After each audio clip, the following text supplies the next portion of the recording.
El tema que vamos a hablar hoy es el arte de formular preguntas. ¿Qué son las preguntas esenciales? Las preguntas esenciales exploran cuestiones relevantes del mundo real e inspiran a los estudiantes a crear soluciones únicas dentro del contexto del plan de estudio requerido. Tenemos dos puntos a tratar que son: queremos que los estudiantes encuentren las respuestas y descubran a lo desconocido y que luego aprendan más de eso. 2. Queremos que se entusiasmen en ese viaje. El arte de formular preguntas. Las preguntas esenciales. Escribir preguntas esenciales es realmente fácil una vez que se entienden los conceptos. A partir de ahí es intrigante pensar en todas las posibles soluciones que se pueden esconder dentro de una pregunta esencial. Preguntas esenciales tenemos 5 puntos importantes, las cuales son: impulsa a pensar hacia adelante. 2. Lleva una búsqueda de hechos de comprensión particular.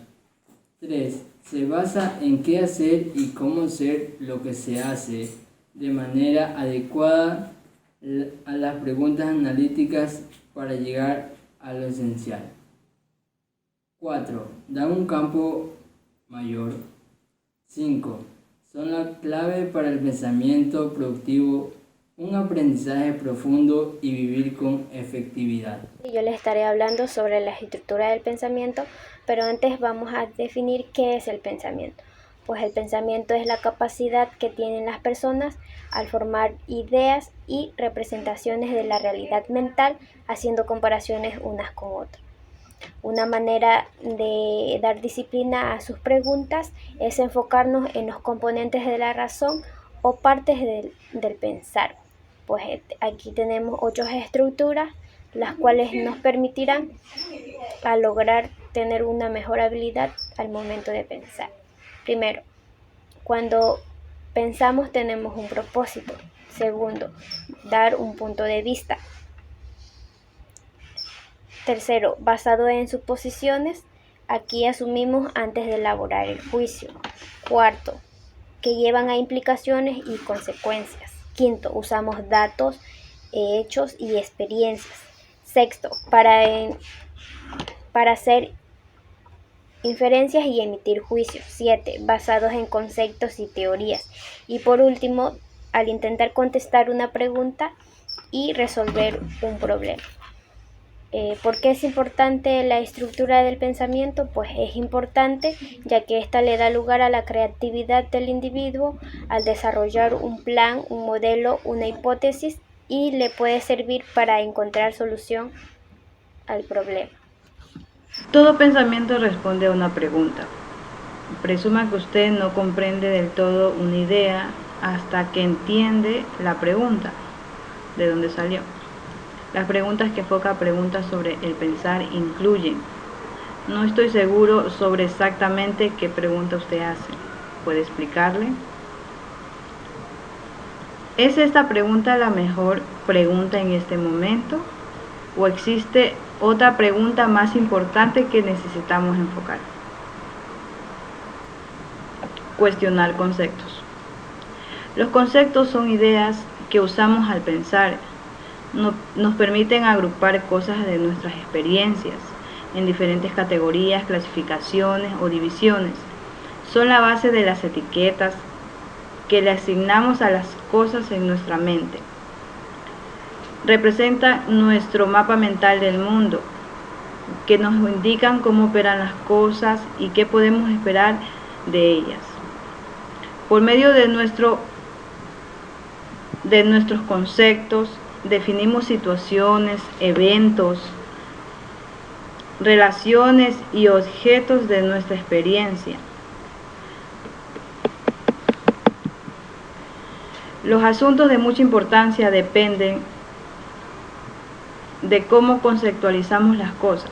Por ejemplo, si conceptualizamos los animales sin derechos, quizás no consideramos que sea un asunto de ética cuando se le hace sufrir dolor.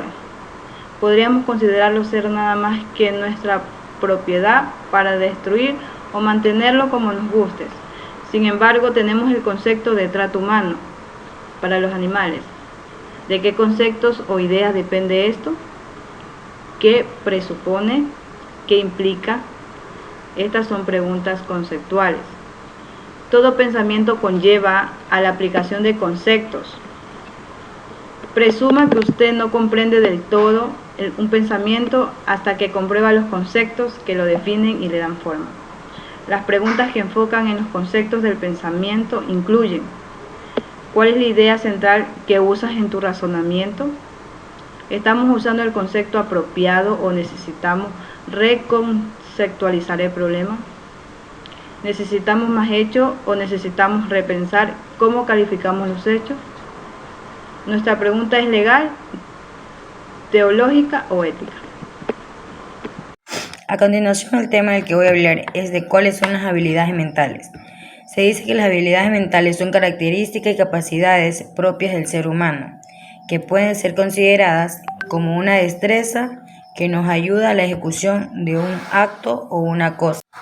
También son aquellos procesos que usamos al resolver problemas, al tomar decisiones, al organizar eventos o al procesar información. Estas habilidades también incluyen el teorizar, precedir, evaluar, recordar y organizar el pensamiento. Asimismo, se dice que hay 8 tipos de inteligencia. La primera es la inteligencia lógico-matemática, la inteligencia lingüística, la inteligencia espacial, la inteligencia musical, la inteligencia corporal, la inteligencia intrapersonal, la inteligencia interpersonal y la inteligencia naturalista. También hablaremos sobre las habilidades y los tipos de habilidades y cómo desarrollarlas. Tenemos que los procesos cognitivos utilizan diferentes competencias para, por ejemplo, pensar, aprender, reaccionar, recordar, raciocinar y prestar atención. Ellas trabajan en conjunto y son esenciales para la realización de las tareas, desde las más sencillas hasta las más complejas. En cómo desarrollar las habilidades mentales tenemos la atención. Se puede estimular con juegos complejos como el ajedrez, pero no significa que esta sea la única forma de trabajar este aspecto cognitivo. Hay juegos sencillos como vivo o muerto, en el que el niño debe ponerse de pie al escuchar vivo y agacharse al escuchar muerto. Sobre el problema, definición y resultado del pensamiento. ¿Qué es el problema? ¿Cómo usarlo para la solución de un problema?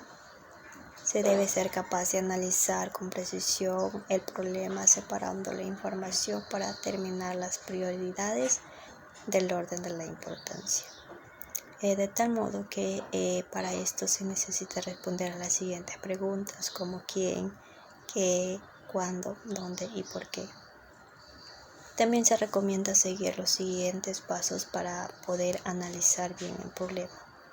1. Identificar el problema y sus causas.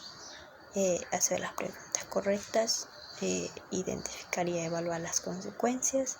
Seleccionar y planificar la solución. Implementar la solución. Y evaluar el problema si fue resuelto. Para esto existen muchas técnicas para poder tener la resolución del problema. 1. Tenemos la lluvia de ideas, como es el brainstorming, el pensamiento sistémico, el diagrama de causa y efecto, los mapas mentales y el diagrama de afinidad. ¿Qué es la definición? Mediante el proceso que implica el pensamiento crítico se utiliza el conocimiento y la inteligencia para alcanzar una posición razonable y justificada sobre un tema. El resultado. El pensamiento en sí es el resultado de la acción del pensar en base a lo que se ve, se conoce y se siente. Es imposible conocer el pensamiento mientras esto no se produzca a través del lenguaje, que en su medio de expresión es el desarrollo del pensamiento. Gracias. es una lista determinada de control o de verificación. También se dice que es un instrumento de evaluación en que se detallan los criterios que seguir para lograr resolver con eficacia una determinada actividad de aprendizaje. Sirven de mucho para evaluar tareas, acciones, procesos, productos de aprendizajes o conducta. ¿Qué son las listas de cotejos? Es un cuadro de doble entrada en el cual se nota en la columna izquierda de una lista de criterios como palabras, frases u oraciones, que enseña con claridad las acciones, tareas, comportamientos, habilidades o actitudes que se desean evaluar de un proceso de aprendizaje. ¿Cómo se hace una lista de cotejo?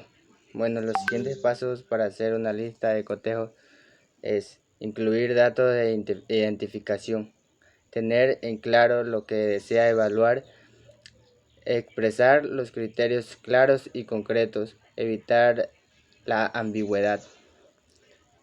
También establecer la escala de aprendizaje o ausencia. También definir en otros 4 niveles de desempeño o referencia numérica de acuerdo a los criterios logrados. También es recomendable diseñar el instrumento en conjunto o con los estudiantes. Y como último paso es finalizar el dicho proceso, que se utilice los resultados de la evaluación que frontea a la retroalimentación. Bueno, esto fue mi exposición. Espero que me hayan entendido. Muchas gracias con todo por su tiempo. Gracias.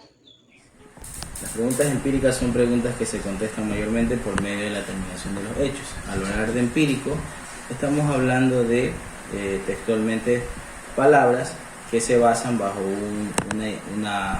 bajo investigación, que es lo que siempre nosotros debemos hacer antes de afirmar una pregunta, ¿no? Ya lo dice que para contestar una pregunta empírica necesitamos averiguar los hechos relevantes. También, al traer una pregunta empírica, necesitamos saber sobre el mundo y cómo funcionan las cosas alrededor de él, ¿no? Dentro de las preguntas empíricas caen 2 categorías, que son aquellas en las que la contestación ya ha sido determinada o aquellas en las que no están resueltas todavía.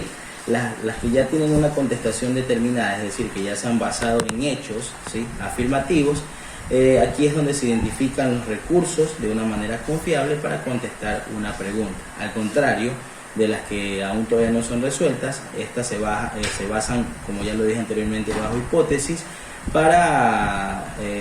pero todavía no han sido contestadas legítimamente. Se debe comprobar la legitimidad de cada una de las preguntas.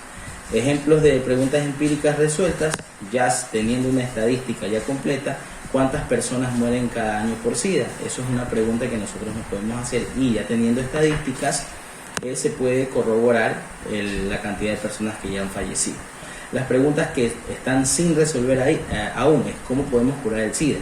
Aún no existe una noticia o no existe una ciencia que me diga que hay una cura contra el SIDA, ¿no? Y por supuesto, las preguntas respondidas o resueltas o no resueltas también pueden ser simples o complejas, que es hasta donde nosotros queremos ir, ¿no? ¿Cómo formular preguntas a nivel complejas, a nivel interdisciplinario? Aquí vienen y actúan varios campos, como por ejemplo la biología, la sociología, la política, la psicología e incluso la educación, que es donde nosotros nos estamos formando. Entonces, para cada dimensión de pensamiento inherente en la pregunta, se tiene que formular una que obliga a considerar una complejidad de que otra persona no lo vería. Al hablar de inherente, estamos hablando de algo que no se puede desvincular por sí solo. Por ejemplo, al hablar de la guerra, podríamos decir que la guerra es inherente con la muerte y con los conflictos o con la violencia que puede existir, pues, ¿no? Y aquí actúan varios campos y tenemos que darnos cuenta cuáles son los campos inherentes de la pregunta que se está realizando a nivel complejo, el trato con todos los campos relevantes de aquella pregunta, y nos preguntamos si en caso dejamos afuera algún campo importante, pues, ¿no? Tenemos ejemplos de preguntas interdisciplinarias. Una pregunta compleja sería: ¿qué se puede hacer sobre la cantidad de personas que abusan de las drogas ilegales? A nivel económico, político, psicológico, educativo, social, existen aquí varias preguntas que se desencadenan esta pregunta compleja, pero según su ámbito. Como por ejemplo, en el ámbito económico, me dice qué fuerzas económicas sostienen el abuso de estas drogas. Si nos vamos al ámbito educativo, que es el que de pronto nos importa un poco, se puede decir qué pueden hacer las instituciones educativas para reducir el índice de abusos de drogas, y no solamente de pronto a nivel psicológico, el abuso de drogas como el estrés, como diferentes personalidades individuales y traumas de la niñez, no solamente de la niñez, sino también a jóvenes y adolescentes. Entonces, queda especificado que una pregunta compleja, interdisciplinaria, depende mucho del campo en que nosotros la podamos tratar.